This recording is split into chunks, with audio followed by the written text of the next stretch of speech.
Good evening, everyone.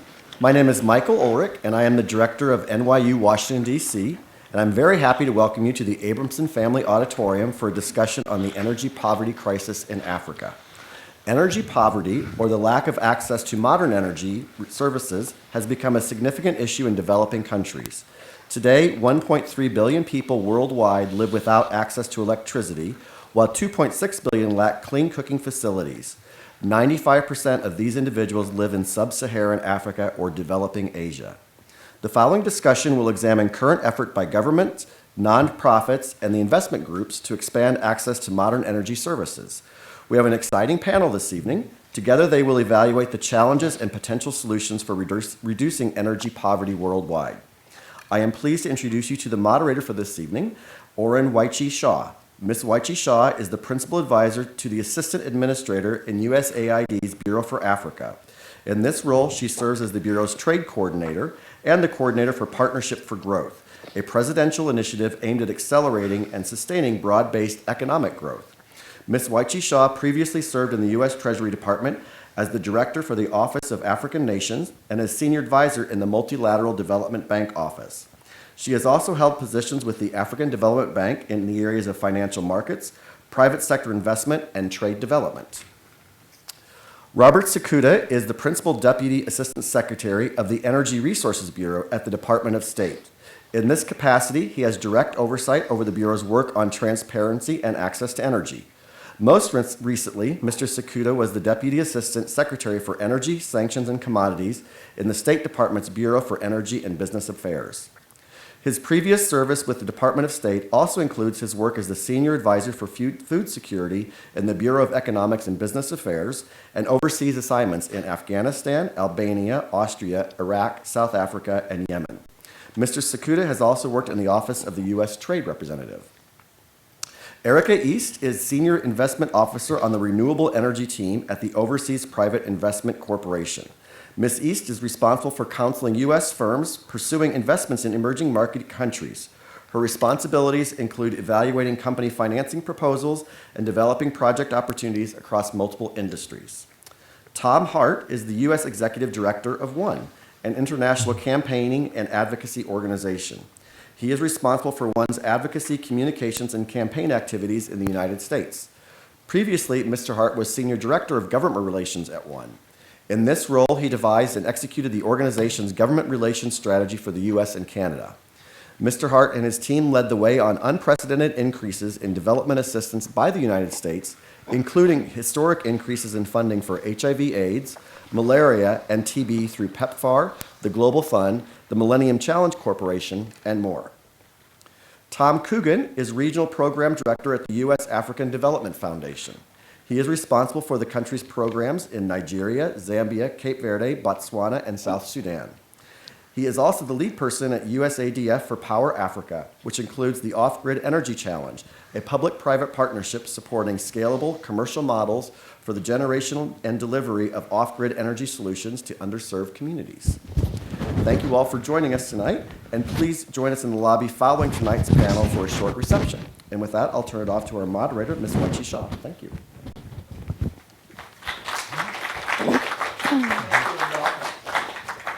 This is a most timely subject matter to be talking about this evening, and I'm glad you're here to listen and challenge us, question us, and perhaps we'll even get some ideas from you. The energy poverty situation in Africa is pervasive, and it is something that impacts development broadly. Bob and I were talking in the back in the green room and saying that people think of it in terms of the children sitting at a candle doing their homework, but it also has direct impact on food security. The irrigation of crops is directly related to power. The health situation of populations and their ability to produce directly related to energy. And it was in that recognition that there are 600 million people in Africa without access to electricity. I'm going to have to sit up. These chairs are a little bit too laid back for me. That President Obama in Cape Town, South Africa, in 2013 announced the Power Africa initiative, which really was to double the number of people across sub-Saharan Africa who have access to electricity and power. And this was a all of government, a whole of government, that is marshaling all of the expertise and resources of not just USAID, but also State Department, OPIC, XM, Department of Energy, African Development Foundation, all of the various agencies to come together to try to address the situation. In addition, it was beyond even us. It was beyond the US government. It was also taking the resources and the innovations of the private sector and bringing them to bear. It was working with and partnering with the World Bank, with the African Development Bank, and with others, as well as the governments themselves. And so it's only been 9 months since the initiative was started. They'll have their first report coming out later this year in August. There's been a lot of work done. And with that context, I'm going to turn it to Bob, who is going to talk a little bit about the governance issues, the policy issues, and some of the other things the State Department is doing in the energy sector. Thank you. I think if we, as we start talking again, we'll ping off our green room conversations. But I think traditionally we often thought about energy security as being the access to oil. And that's really what it was for a long time. You go back to the 70s and you go back to the Arab oil embargo and so forth. That's what people talked about. And that just is inadequate. Probably the kindest phrase I can come up with.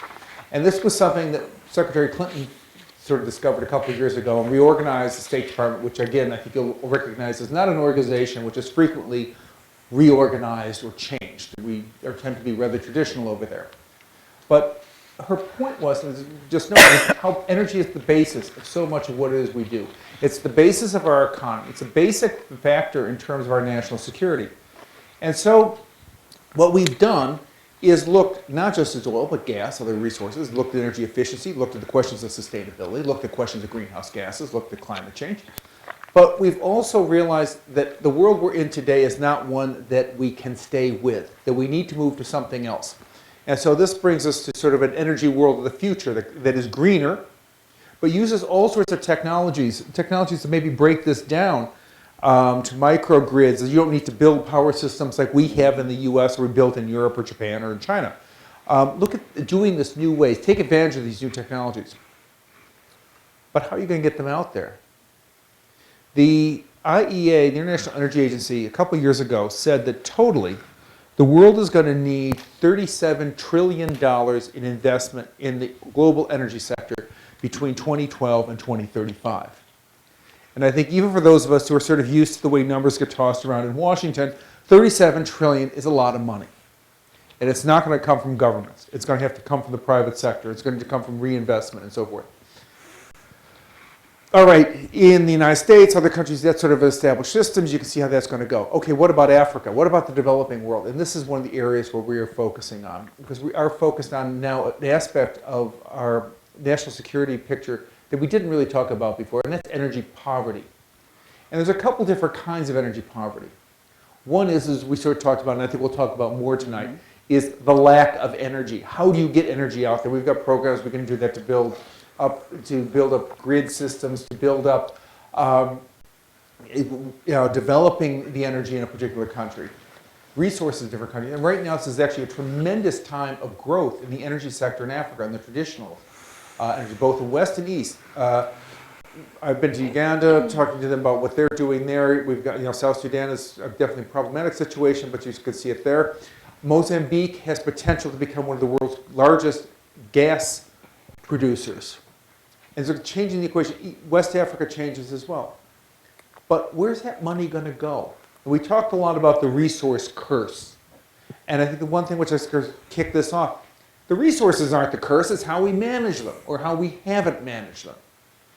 And we can all think of various scandals we've seen in newspapers. You're going to pick your favorite country with a story of government that has taken all the money and put it in the pocket of a few leaders. I think there was a report out, this is after Gaddafi fell, the Italian government blocked 1.2 billion euro in Gaddafi family assets.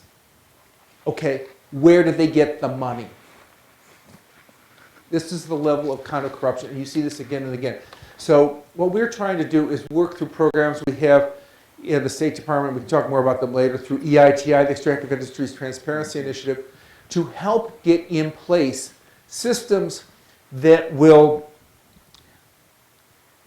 help make sure that the return on these resources is felt by the people in the country, that they have ownership of that they understand how much is coming in, that they understand how much is being spent. As we were talking before, hospitals are not cheap. And you think, oh, we're an oil country now. We're going to live, it's instant Dubai. No, it's not. Especially in the countries in Africa where they have large populations.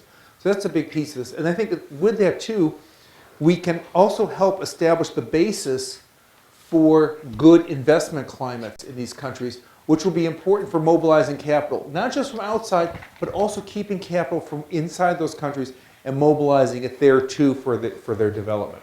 So I think probably that's just a good way to start, and then we'll get more into the discussion later.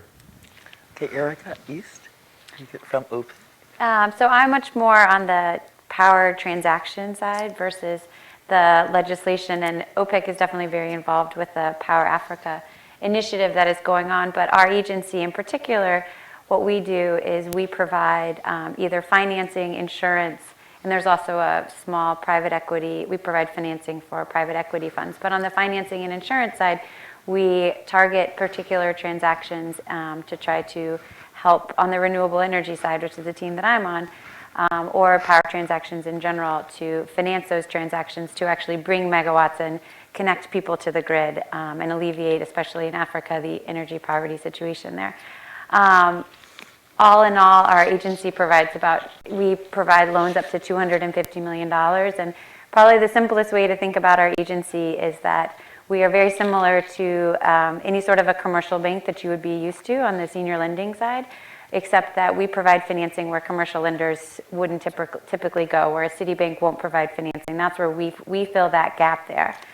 And OPEC in particular with Africa, we've been very involved with Power Africa, but we also have a sub-program that we've been really excited about, and we believe is also helping to alleviate and bring more people onto the grid through our ASIF program, which is the African Clean Energy Finance Program. And it's a partnership with USTDA with financing from state. And it's $20 million, and it's grant financing that we're providing to essentially startup companies in Africa. And it's not to finance pilot programs per se, but it's to provide that initial capital and that financing that especially these smaller companies need, because the project costs to implement even a 5 megawatt solar project in Tanzania, they will just pretty much swamp the equity return. So to the extent that you are an equity investor, it just is far too expensive for you to go out and pay for a feasibility study to see if this project could work, because at the end of the day, the total return is just not there to justify those upfront costs. So we have a program in place that is targeted at sub-Saharan Africa. And again, it's $20 million, and we are providing those grant financings to help mobilize a lot of those small projects. And so with OPEC, we definitely have some large projects across sub-Saharan Africa that we're focused on that have large capital dollars and large megawatt impacts on the continent, but we do believe that there's a lot to be done on the mini-grid and off-grid side, to echo your point as well. And so we're really focused on that. So while we won't necessarily see in our pipeline a big hit with 80% of our pipeline coming from small and off-grid projects, we will see a large number of them, because these projects can be anywhere less than $20 million. So you have to do a lot of single base hits, but we believe that that's really where we're going to see a lot of the impact going forward. Thank you. Tom. Thank you. So again, my name is Tom Hart. I'm the U.S. Executive Director of the One Campaign. It's an NGO that focuses on fighting extreme poverty and disease, mostly in Africa, probably best known by our co-founder, Bono, from U2.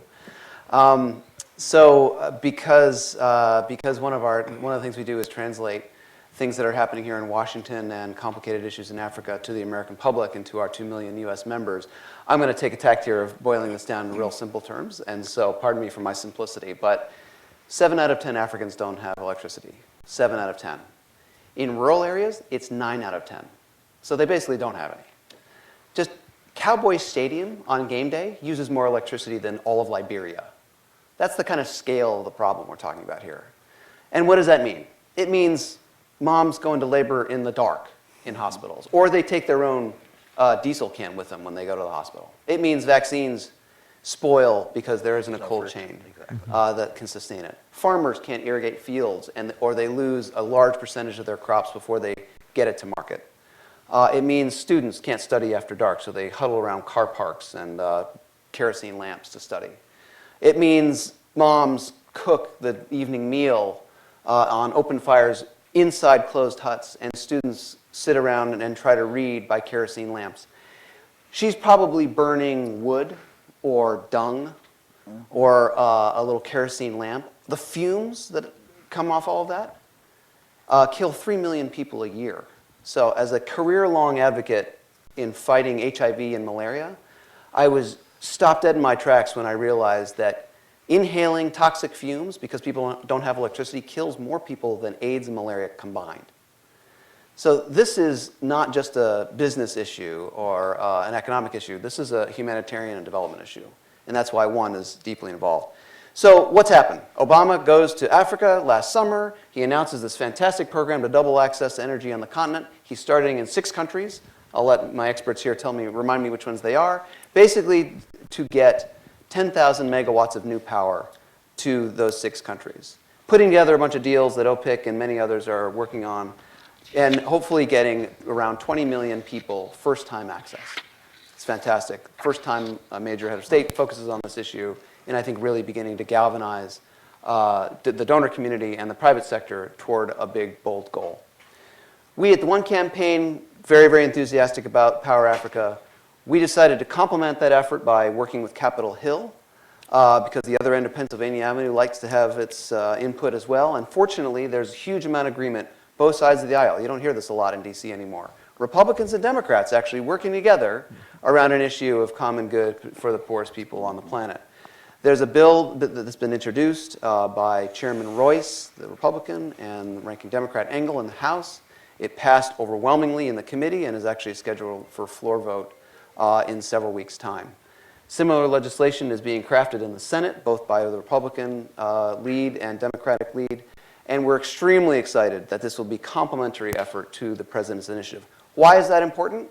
Well, I don't know how many of you have heard of PEPFAR, the President's Emergency Plan for AIDS Relief. It's provided 7 million people on the planet with antiretroviral drugs. It's actually initiated by President Bush, and he deserves incredible credit for the leadership he provided. It was built on the back of, or on the shoulders of, bipartisan legislation by John Kerry and Bill Frist. When you get presidential leadership, like we've seen with AIDS and now with energy, combined with bipartisan support in the Congress, you begin to build a lasting legacy for change. These deals take a long time. Erica can talk about how long they take to put together. This administration's on the clock. We need this initiative to last much longer than this administration will be in office. And while I believe the next administration will embrace it, because I think it's a great idea, really important to have the Congress involved and supportive.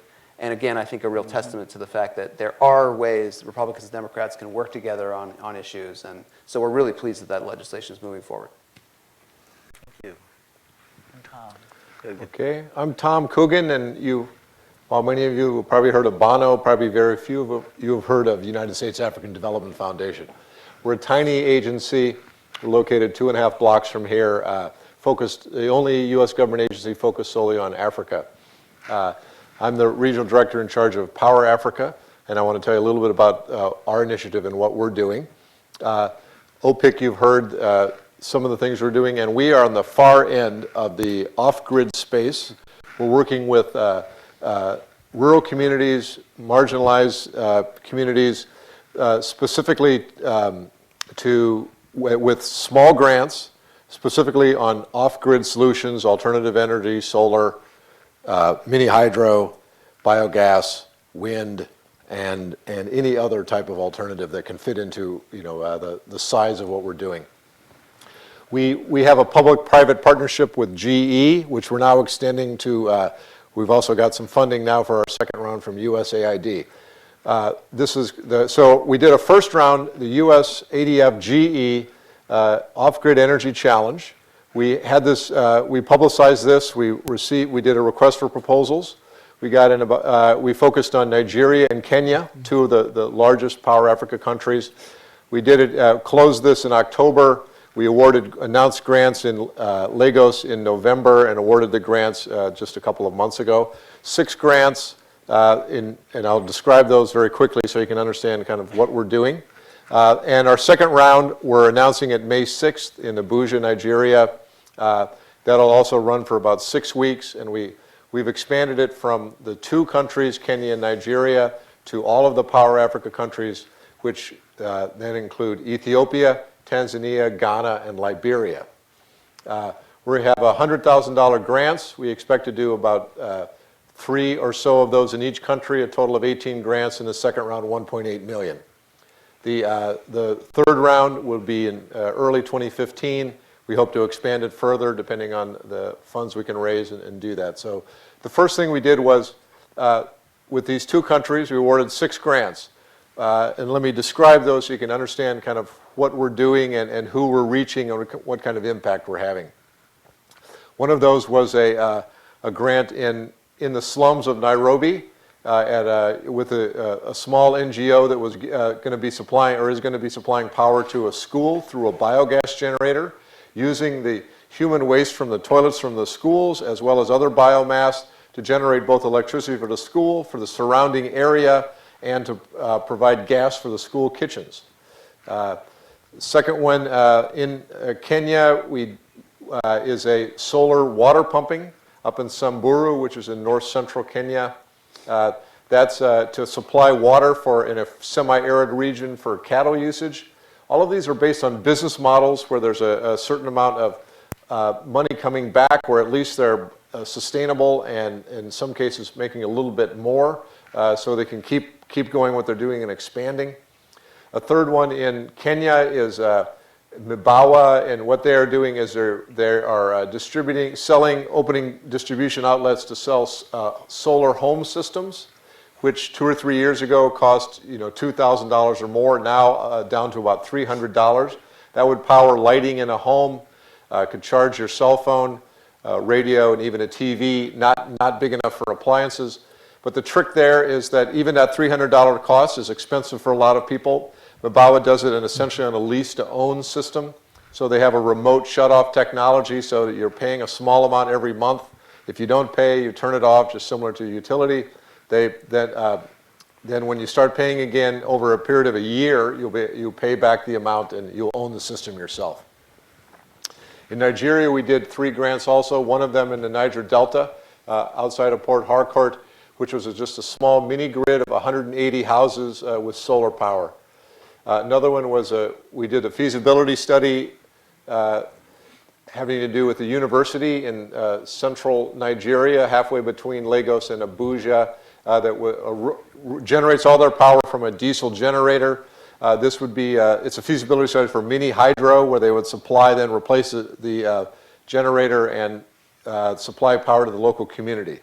And then the final one is in northern Nigeria outside of Jos, which is a solar refrigeration project. Farmers will bring their produce in, be able to essentially pay for it by the kilo, and then keep it there for a day or so on the way to market or on the day that they're selling it. So we are, that was our first round. Our second round we'll be announcing in September, or we'll be starting in September, we'll know better. But so we're involved directly in funding these projects with direct impact at the grassroots level, and seeing exactly where the benefit is, demonstration models, but also business models that work and are sustainable. Thank you. Okay, Power Africa, you've heard some of the transactions, what some of the agencies are doing. Maybe I can give you just a little bit more detail about the types of interventions and assistance that Power Africa has to undertake in order for these transactions, for these mini grids, for the geothermal to occur. While we think of it on the transaction side, for the countries, many of them do not have the capacity, either in terms of policies, regulations, laws, to allow the private sector, whether local private sector or foreign private sector, to come in and invest. And so part of what Power Africa is doing is provide assistance, advisors, to go in and help the countries determine whether or not their legal regulatory environment really is appropriate for expansion of the energy sector. There's also the issue of, while OPIC and the clients are negotiating with the countries, having those countries develop the capacity to negotiate back, whether it's for a geothermal operation, whether it's for gas exploration, oil exploration. It's not just having a company come and say, I want to explore. The country has to have the capacity to understand and to negotiate contracts that are viable for the country and sustainable. And so that is part of what Power Africa is doing, and we have embedded advisors in most of the, if not all of the countries now, that are working with the countries to help them develop their capacity. There's also, as I think it was Tom was saying, or maybe Bob was also saying, helping the societies and the communities understand and become a bit more mature about what they can expect. That they're not just being given something, that there is a responsibility in terms of maintenance, in terms of paying the costs. In many of the African countries where there are distribution systems in place, one of the problems have been maintenance, because people are not necessarily paying enough money to afford the maintenance, for the government to undertake maintenance. And so there's a education, maturation of communities, of organizations, of civil society to understand how they fit into the system of expansion of energy. The 6 countries, I think we've already just announced, we had Tom at the end sort of put it in place. It's Ethiopia, and then East Africa, Ethiopia, and Tanzania, and Kenya. There's a great deal of emphasis on geothermal because of the Rift Valley, and so a very clean source of efficient fuel. Kenya is actually the lead in terms of what has been done and developed in terms of geothermal. Tanzania has found gas and oil. Mozambique, as well as Ghana and Liberia, in the Gulf of Guinea area, where there is indeed gas and oil produced as well. I'm going to sort of throw out a question, because we've given you a background and there's been the handouts that were in the reception area. So I'm going to start with the Q&A, and I'm going to take the prerogative of the moderator and throw out a question to our panelist. One of the issues that has been raised and touched upon briefly has been the issue of corruption, and I know that's something that, unfortunately, the stigma of Africa and corruption always sort of is there. And what we at USAID have found is that developing institutions, as opposed to relying upon individuals, relying upon particular precedents, are the ways of trying to undermine corruption. I'm going to make a statement that's probably very bold, but if you look at the countries that have had gas and oil production, I would say that the North Sea probably has had the least amount. And that's because institutions were already in place prior to the oil being discovered. So that institutional social contract was there. How do we get those types of institutions put in place in Africa to dampen the opportunity for corruption? I'm getting looked at, so I guess that's probably this. I'll start with you, I Bob. remember that. I remember that look in class. Oh God, I didn't do my homework. I think the first thing I want to say is corruption is not an African problem; it's a global problem. And I think part of this. I mean, I think sometimes we do get in sort of loops, where you've sort of heard this before, and it keeps getting repeated over and over again. And it's time to break that. One of the newest members of the Extractive Industries Transparency Initiative is the United States. We just joined in February, along with Ethiopia and Papua New Guinea. We're the first G7 country to do this, but this was an initiative that actually came out of last year's G8 leaders meeting, UK, France, Italy, and Germany are all pursuing membership now too. Canada, which has an extremely difficult situation because it's beyond federal up there. And so the federal government can only do certain things. But they are looking at practices that they may be able to do. Australia, other countries are sort of following up on this. And this was actually something that sort of started with President Obama a few years back when he said the U.S. should join EITI. And making the point, it's not just for least developed African countries. It's something that cuts across. Because face it, we got corruption in this country. We have corruption around the world, and we can all recognize it. And it is a question of fighting it. So there's a couple things which we try to do here. First with EITI is the idea of transparency, like the name says. It is, in the one of the NGOs that works in has published what you pay, which again summarizes a lot of it. And that's what we did for a long time. Get reports out, companies provided this much money, the government received this much money, the people in the country can reconcile the two. And what we've been doing on the board is changing the way of doing it, moving from beyond just sort of checking the box to getting at the ideas behind it, and getting to the idea that one of the things you have in each country is a multi-stakeholder group, which consists of representatives of government, civil society, and industry. And getting it so that that multi-stakeholder group really takes ownership and shapes it for what is needed in that country, what's applicable in that country. And this is a really different thing. This is part of it. We too have, in the State Department, programs, Extractive Governance Capacity Initiative, which again looks at this idea. It's like a $3.5 million program, which isn't much, but I'll get in trouble for saying this, so this will be my chance to be provocative. Sometimes a small program is great because you can be flexible. I can move a lot faster if we need to get somebody in to help Tanzania with a small budget like that than the World Bank can maybe do, because they have a much bigger bureaucracy. And what we have done with people is have experts from the U.S. either go out or come or bring people back here. We had a group from Uganda a couple of years ago. Uganda's discovered oil in a national park in the Albertine Rift. So there's a lot of sensitivity on many different levels there. It's a remote part of the country, obviously ecologically precious. What we did was we brought a group of parliamentarians. We brought the head of their environmental agency, it's a small agency, I think of like 30 people. But his coming to the U.S. with these parliamentarians gave him some credibility within the government in Uganda to be able to say, wait a minute, we got to look at how we're going to develop this thing. We took them out to local communities out in the Southwest where they could talk. It's not going to be the same thing as Uganda, but you've got people who are living in a small town who are dealing with all these trucks who are coming in, who are dealing with strangers who are there, who are seeing their local culture kind of threatened in a way, who want to know what's happening to the money.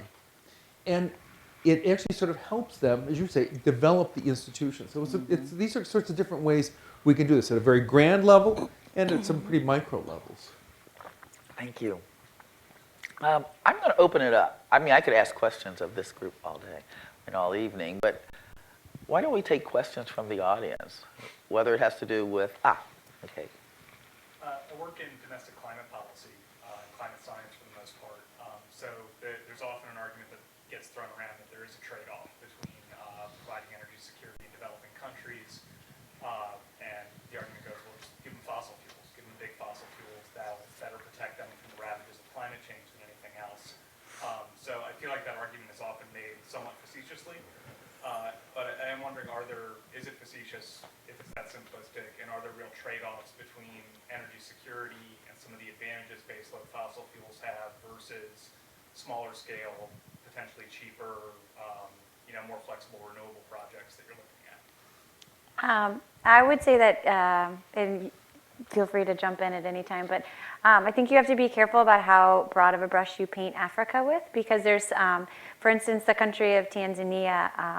Tanzania is very well known for the Serengeti and all these beautiful national parks, and if you were to look at the transmission map of Tanzania, it's not all connected, and it's a lot of different mini grids around, so it doesn't make sense to put up large fossil fuels in these really remote, small villages around the area. Now, in large metropolis areas that are all connected together, maybe powering the grid in some sort of combination of fossil fuels, renewable energy, you always have to look at what makes sense. And people talk about, and money is a very finite resource, of course, for any developing country especially, but you have to see whether or not it makes sense to connect the entire transmission grid of a country just to bring on all fossil fuel to power that, or should you spend that money on education? Should you spend it on healthcare resources? So sometimes I think you have to be careful about sort of targeting that question targeting that type of question to the particular countries, and then realize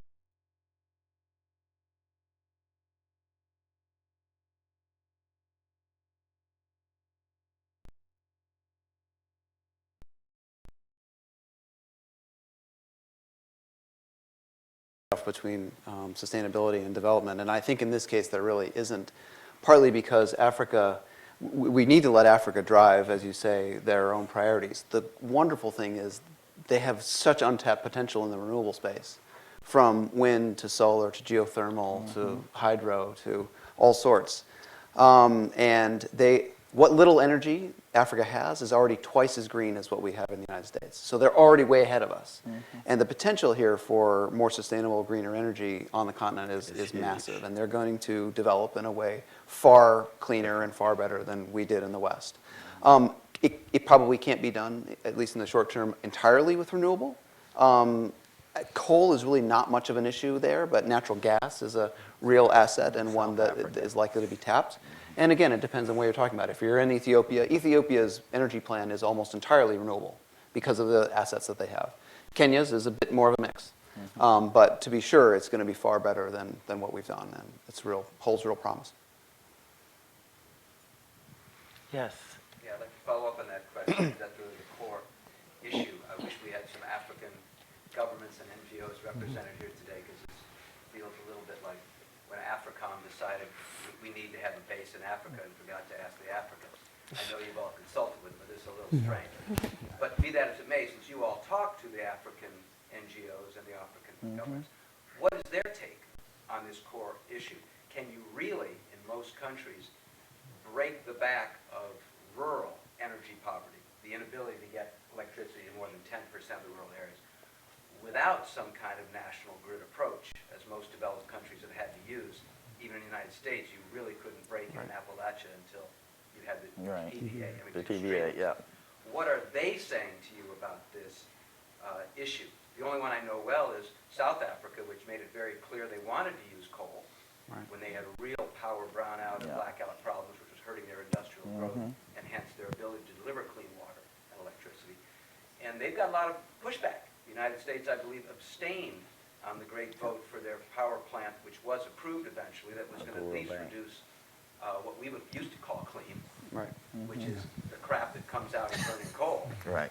It's not the clean new definition about carbon dioxide. Good time when I'm done. He would like to take, I mean, I can sort of give in terms of what the countries are saying. The governments are really, expectations of the populations have changed enormously since I first started working in Africa. And so populations want energy. They're not as concerned. I mean, certainly there are NGOs, there are governments, and they're sensitive to the ecological, climatological issues. But if there is a perfect example is Ghana. Ghana right now is going through a lot of brownouts and load shedding. They're bringing in, what is that? I'm not an engineer, okay, but this is almost like plane fuel, right? They're bringing it in because the demand for energy, especially say in Accra, but also in some of the other cities, is huge. I mean, the social disruption that the government is facing if they do not address the energy situation is massive. Now, there are a lot of civil society organizations and the government itself, which is very interested and wants to pursue more renewable, cleaner energy. And so there's a balance that the governments are going through themselves in terms of trying to meet what they recognize as being long-term needs, the greener type of energy development, and the immediate demand of the society.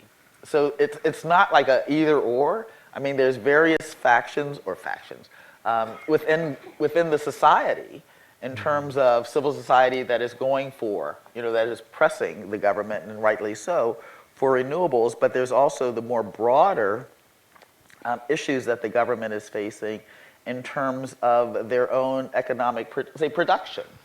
The business community, they need to have consistent energy. Having generators sitting there pumping is, again, absolutely, is actually worse probably than having it on the grid, right? And it also makes the countries less competitive in terms of being able to generate the foreign exchange through export to be able to bring in and develop their own more greener types of things. So it's not a either or. It's not a straightforward picture. And as Erica said, it's also country by country. Africa is not a monolith. And so each country is trying to grapple with these issues. I don't know if that's satisfactory, but that's really where things are. I mean, it's, the countries do want to do green, but they also want to deal with their societies that are I'm glad you demanding. brought that point. If you really want people to get sick, use diesel. Well, That's the point. There's a lot of diesel that gets burned in generators Absolutely. around this world. absolutely. There's a lot of diesel Fuel because oil they and other can't stuff. because they cannot rely upon the grid.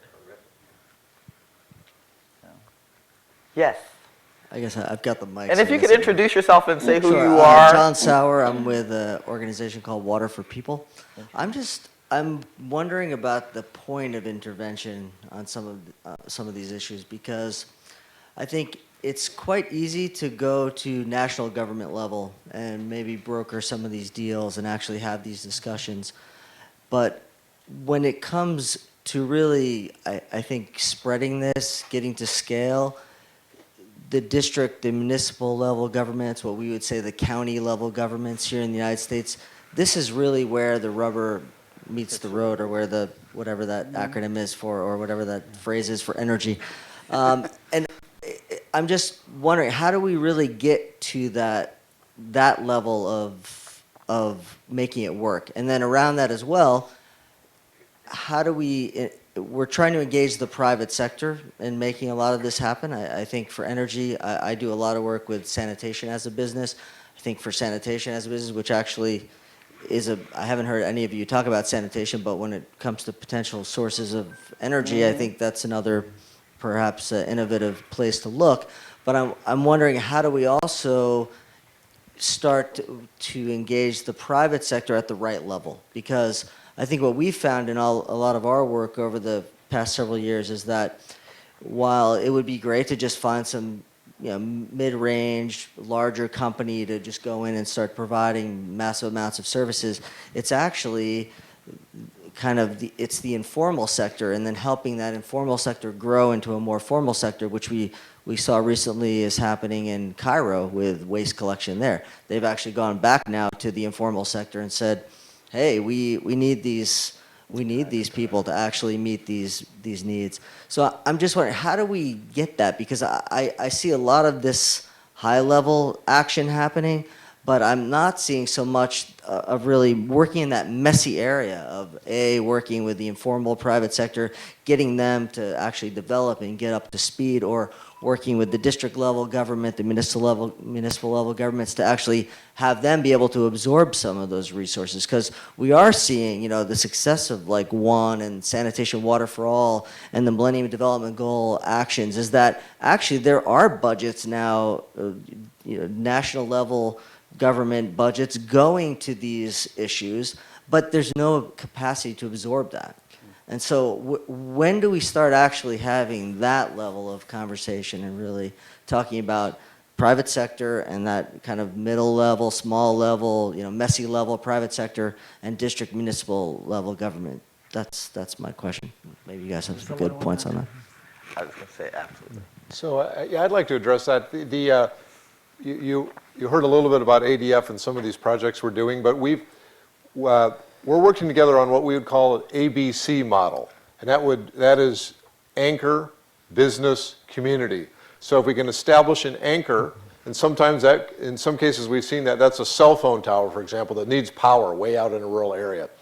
Then if you can develop a small business around that, even if it's just tiny little retail or something with that makes it sustainable, it allows it to grow. And then beyond that, then you can reach out to the community and actually supply.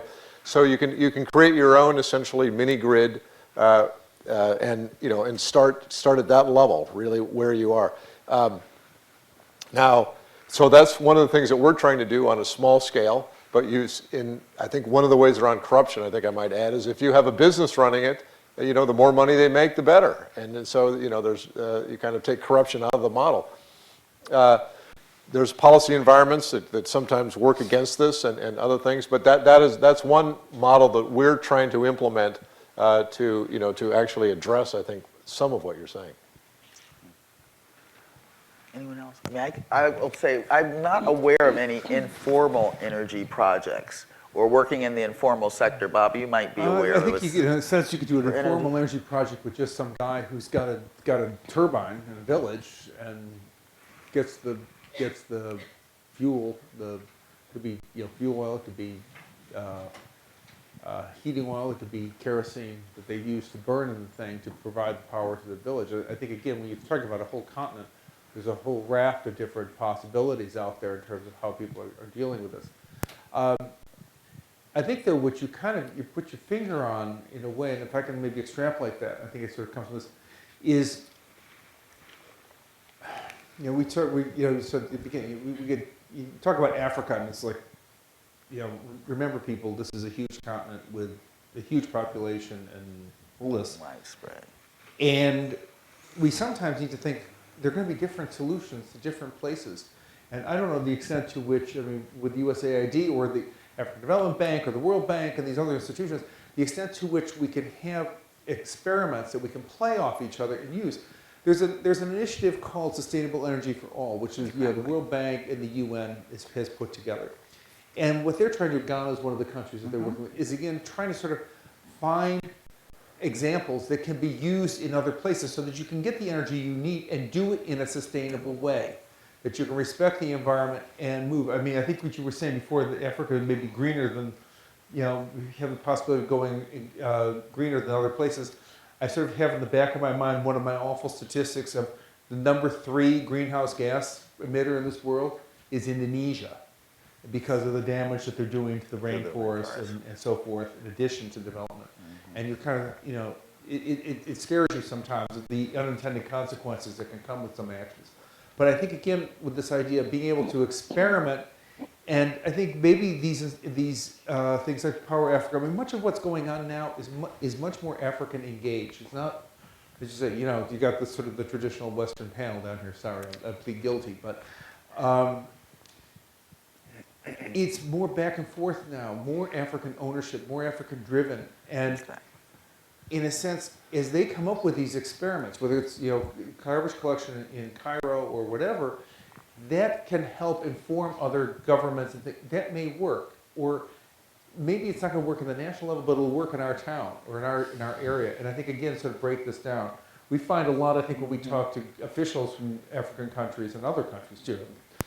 Get me started in India, I've done this quite a bit, where they come in, we do this at the national level.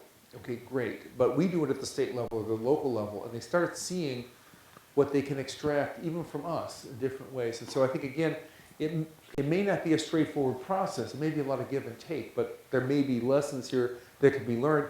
And these things like Power Africa, like SC for Sustainable Energy for All, other programs can sort of elevate those examples and get them out for others to emulate.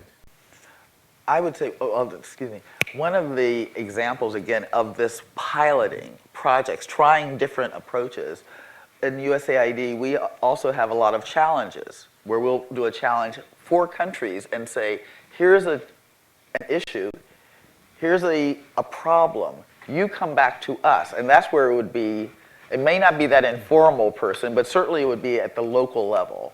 The other thing that we're doing is working with the diaspora, which again is something that people rarely talk about. But there are a number of Africans, an enormous number of Africans who are well-trained, who want to do businesses, who have ideas, who want to start mini grids or who want to start businesses back in Africa and working with them.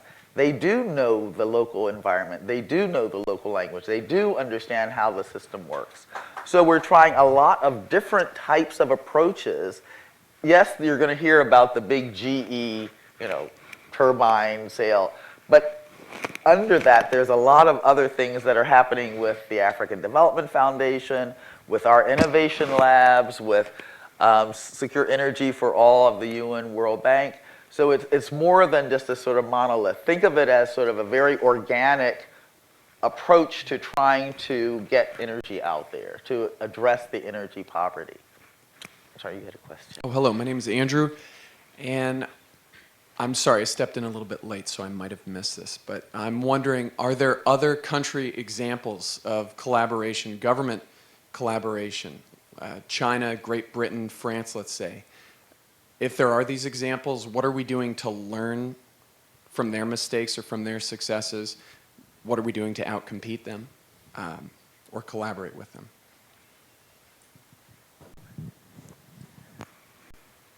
Okay, everyone's looking over at me. I guess I'll take. When you say collaboration, are collaborating with them or they're collaborating with the African countries? Who's collaborating with these are whom? examples of other countries that have huge stakes in Africa. Okay, yeah. Okay. China Right. invests a huge amount, and everyone recognizes that. Great Britain, of course, probably through DFID, I imagine. Right. France, because of its horrible colonial EU. past. And so I'm wondering, do they have examples of interagency cooperation within their governments, Okay. like Power Africa, French Power Africa, Chinese Power Africa? I see what you're I saying. see, yeah. Yeah, you want to take a stab I'll at take a China? little bit- I'll take a stab actually, at no, what I'm China. going to start with is Norway. Okay. Who knew? But one of the countries, basically, as you said at the beginning, okay, what okay, here's a concept, sort of Norwegian corruption. The North Sea, the Norwegians have developed a very strong model with Statoil and with their system of transparency, with their systems for, one of the things too, if you get a lot of money from energy, how are you going to spend it and at what rate? Because you can dump it a lot in and you can throw inflation, and you've seen that nightmare go. You can try to hold it all off in a development fund, that creates another problem. And the Norwegians have been very active, and we work with them in a number of different countries, where they have sort of put forward their model for how they have a petroleum law, how they sort of set up Statoil, how they have dealt with the development fund, how they work the transparency. So we work with them. We work with the UK in a number of countries as well. With China, it's been a little mixed, I think, in some ways, basically because the Chinese themselves are evolving. When I first started working, I was a minister in our embassy in Tokyo, and talked to the Japanese, and the Japanese were very concerned about the Chinese investments in Africa in the energy sector. And they really saw this sort of old idea that you kind of went out and you said, we're establishing this facility in country X. We're going to take all the hydrocarbon, the molecules, literally back to China. Well, that's evolved over time. CNPC, Sinopec, CNOOC, they've become companies that develop, that they work with in partnership with Tullow, with Total, with other companies to develop the energy, and are working in many ways developing overseas like a IOC, like an international oil company. I'm not so familiar with what their government is necessarily doing, but South Sudan, we have worked very closely with them to try to find some ways forward. So it's not always so straight, so cut and dried. And I think, again, just as we talked about we have to break down our preconceptions about African governments, we also need to break down our preconceptions about how other governments are necessarily working in Africa.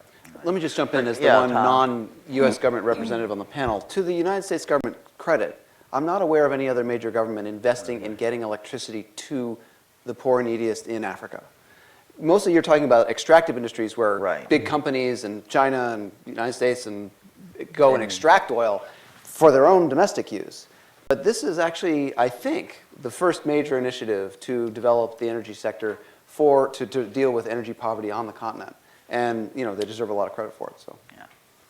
That's what I was going to say. I was going to just say that with respect to the interagency nature, the Chinese are somewhat, in some ways, because it is a demand and a command sort of society, that the Ministry of Commerce, which is sort of their development agency, they don't really have a development, first they don't have really a development agency, right? So it's the Ministry of, I think it's economy. It's about Chinese development. And it's about Chinese development. And what they're doing in It's not about Africa is African about development. Chinese development. But there is a coordination in some ways. So if, say, the government of the main government in China decides to work, say, in Sudan, so oftentimes they will identify a province and instruct the province, you will be working now in this area. But I think you're absolutely right. There isn't any other country that I am aware of or any other initiative that is about developing the power of Africa. But countries are now starting to join Power Africa. Yeah. So we really have taken the lead on that. And certainly our G8 partners, or G7 partners, G8 asterisk. G8 asterisk partners are becoming much more collaborative in the Power Africa arena. And are becoming much more collaborative. I mean, Japan is doing things now and looking and talking with us about how we can leverage each other. The EU, same thing. So we actually have taken the lead on this for Africa. And there's a benefit to us. I mean, you know, the United States actually has a competitive and comparative advantage in a number of energy sectors. And so we can bring that technological advantage from our private sector, working with our private sector, to Africa. Not just GE, but there's a number of countries, companies, American companies that can bring that and are interested in bringing that type of innovation and technology to the African continent. In partnership or in public-private partnerships or joint ventures with other private companies and investors in Africa. Think of the software side of this, and when you're trying to run these new grids, you've got that kind of thing that we're developing here. Again, I'll come back to the extractive side, the geological research and so forth that again is present in the U.S. in private sector firms, and so that's a big piece where again there's a lot of potential. So it should end up being a win-win for the African continent as well as for the United States. Yes. Hello, I'm Marjorie Harrison. I'm a former State Department Foreign Service officer, now retired. My experience was in Francophone Africa, and I'm not hearing any mention of Francophone Africa in the Power Africa projects. Am I missing something? Is there a reason for that? I'd like to know. Well, that's an interesting You're one. right. You're not missing something. No, I mean, that's true. To answer your question. Yes. But the first 6 countries were just that, the first 6. And so there is the expectation that as we start to work and hone this, it will roll out. Yeah. And certainly there are a number, Cote d'Ivoire, I've worked in a lot of Francophone and lived in Francophone countries as well, that are interested and have expressed their interest. But we need to sort of get some traction and a little, under our belt. This hasn't been done before. No. I mean, let's be clear. As I said before, the United States is leading the way in helping do this in partnership with Africa. Don't pretend that we have all the answers here. I mean, it is still pretty much in the experimental phase, and it's going to take a while.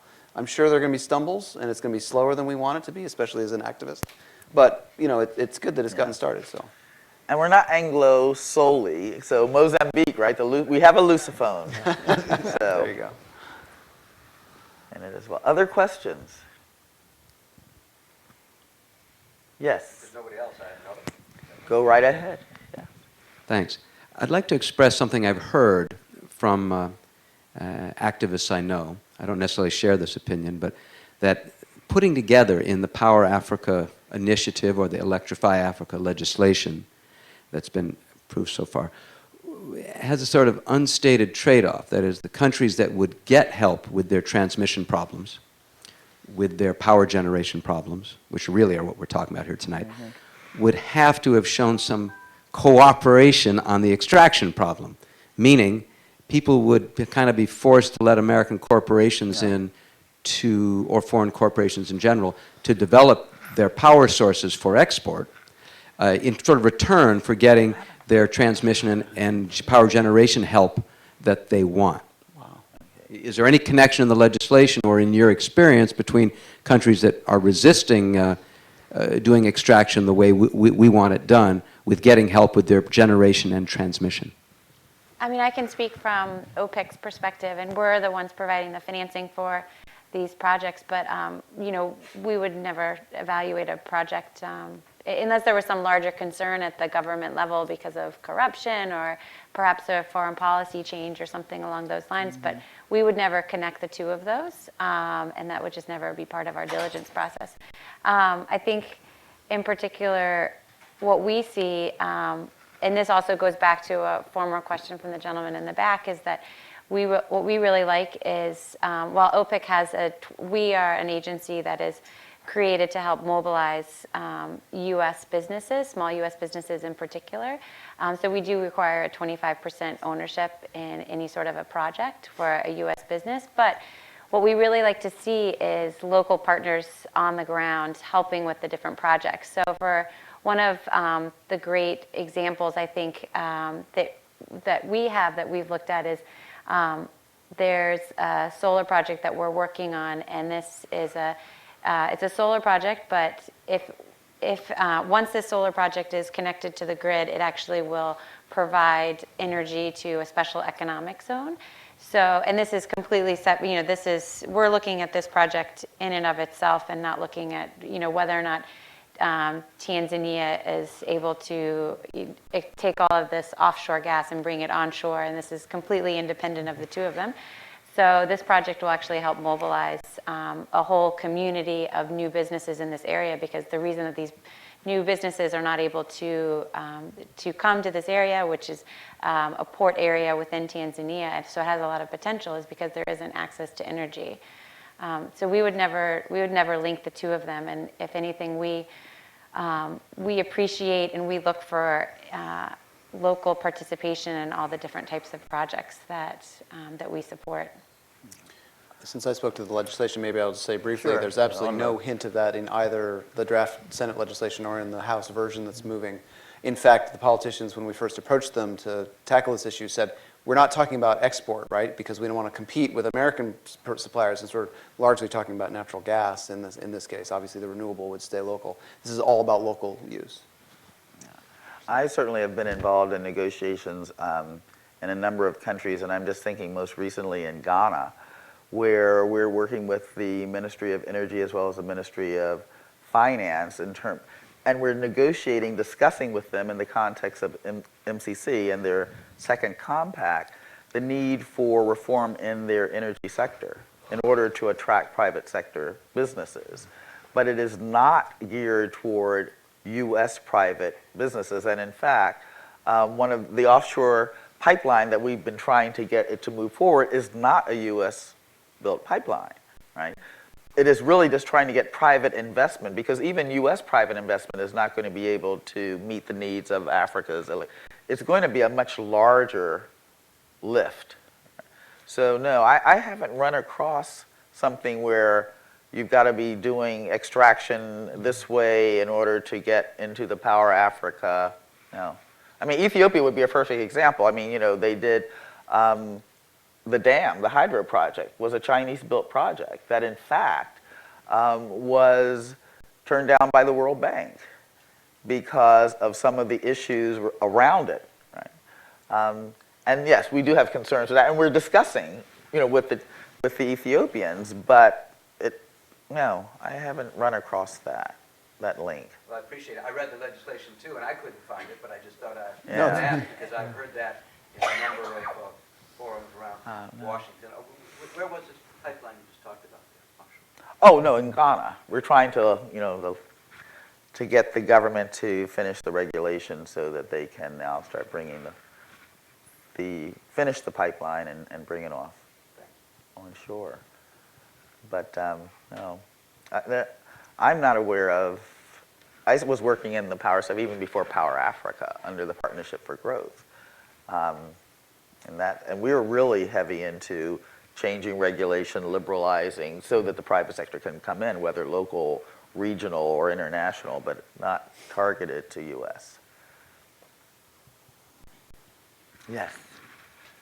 Hi. I think something a lot of people are mentioning nowadays is the proliferation of too many organizations, and we see a lot of small NGOs running around, going for 1 year, disrupting the community. Even some people say we see small turnkey projects that don't go well, and people are upset about the money being wasted. Giant white elephant projects, even the Red Cross Hospital that had some African governments turn their funding away for health. But I'm afraid this question is going to go to the government people. Is that even a problem that you folks see, and if so, do you have any plans on curbing it? I've not seen that one. I mean, I've been like in the individual countries, and sometimes donor coordination problems. Right. But I don't.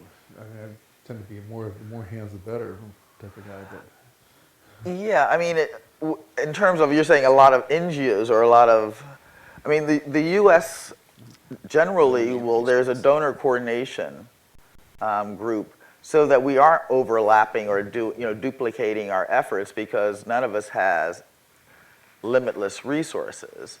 And they're usually, these donor coordination groups are going to be in various sectors. So there may be one in energy, there may be one in health, just to make sure that if there are gaps that are being covered, that are there, that I'm not doing the exact same thing or planning to do the same thing that the Dutch are planning to do or the Germans are planning to do, so that we, and in discussions with the government. But I'm not familiar with a lot of pop-up mushroom sort of NGOs that are just sort of running around.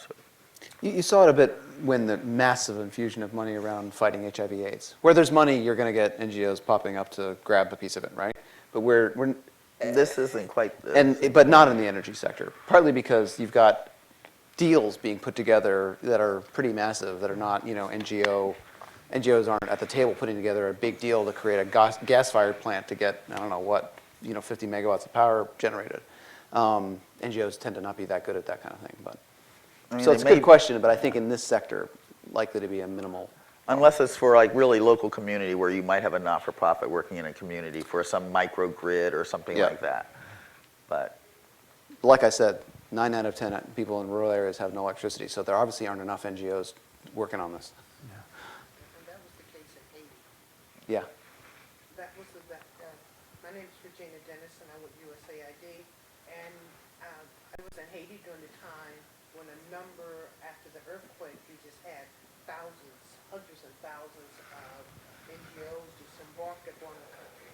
Right. Most of them, as you said, they were trampling over each other. And then after time, those who had foster linkages with the UN and with the donor community and attended the cluster meetings, they stayed on, and the others kind of filtered away.